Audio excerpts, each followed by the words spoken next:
3 नवंबर 2024 को भाई दूज और यम द्वितीया का त्योहार मनाया जाएगा।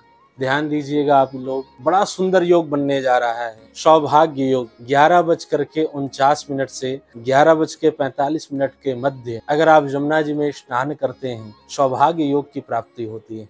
द्विपुष्कर योग, विजय योग, गोधूली वेला में अगर आप स्नान करते हैं, दीप दान करते हैं, कई गुना उसका लाभ प्राप्त होता है। बहन अपने भाई के प्रति मान सम्मान और प्रेम प्रकट करने के लिए इस त्योहार को मनाती हैं। बड़ा ही पवित्र पावन त्योहार है भाई दूज का।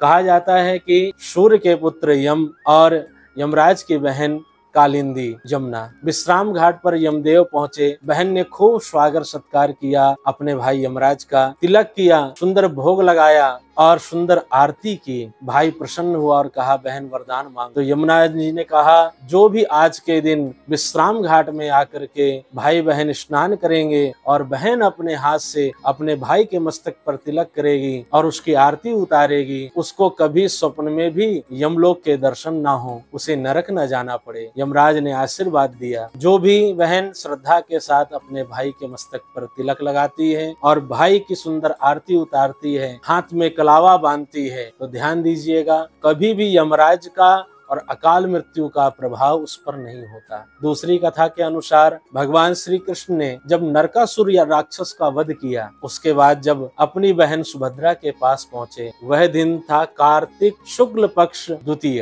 अर्थात भाई दूज का दिन। सुभद्रा ने अपने हाथों से भगवान श्री कृष्ण के मस्तक पर तिलक किया, सुंदर भोग लगाया और आरती की। भगवान श्री कृष्ण प्रसन्न हुए और कहा सुभद्रा, तुमने कार्तिक मास के शुक्ल पक्ष की द्वितीया को मेरा तिलक किया है। जो बहन मान सम्मान के साथ, प्रेम भाव के साथ अपने भाई के मस्तक पर तिलक करेगी, आरती करेगी और उसको भोग लगाएगी, उसके सब कष्ट दूर हो जाएंगे और उसे कभी स्वप्न में भी नरक के दर्शन नहीं होंगे। उसकी आयु, यश और धन की वृद्धि होगी। यह मेरा वरदान है। इसलिए भाई दूज के दिन हमें अवश्य ही अपने भाई के मस्तक पर तिलक करते हुए हाथ में कलावा बांधना चाहिए और आरती करनी चाहिए और खाली नहीं, मुख में जरूर मीठा डालना चाहिए। मुंह जूठा करने के बाद ही जाना चाहिए, भोजन करवाना चाहिए भाई को। यह विशेष नियम होता है। एक कथा के अनुसार उस दिन अगर आप यमुना जी में स्नान करने के बाद दीप दान करते हैं, कम से कम 108 दीप दान करने चाहिए। सरसों के तेल का 4 मुंह वाला अगर आप दीपक